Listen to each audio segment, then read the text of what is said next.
Telugu flame క్షణక్షణం ఆనంద వీక్షణం. మనసంతా నువ్వే సీరియల్ ఈటీవీలో రాత్రి 8:30 స్లాట్లో సక్సెస్ఫుల్ గా దూసుకెళ్తోంది. ఈ సీరియల్లో మళ్ళీ ఒక క్యారెక్టర్ రీఎంట్రీ చోటు చేసుకుంది. ప్రస్తుతం మనసంతా నువ్వే సీరియల్ కథ చాలా ఆసక్తికరంగా సాగిపోతోంది.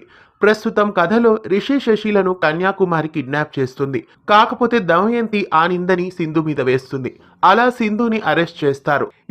తర్వాత యష్ తన స్నేహితుడైన సిఐ గౌతమ్ ని పిలిపిస్తాడు. గతంలో సిఐ గౌతమ్ క్యారెక్టర్ గురించి మీ అందరికీ తెలిసిందే. మళ్ళీ సీరియల్లో సిఐ గౌతమ్ గా శివ రీఎంట్రీ అయింది. ప్రస్తుతం గౌతమ్ క్యారెక్టర్ మళ్ళీ సీరియల్లో రీఎంట్రీ అయింది. రాబోయే ఎపిసోడ్లో సిఐ గౌతమ్ సింధు నిర్దోషి అని నిరూపిస్తాడు. అలా సింధు ఏ తప్పు చేయలేదని యష్ తెలుసుకోనున్నాడు.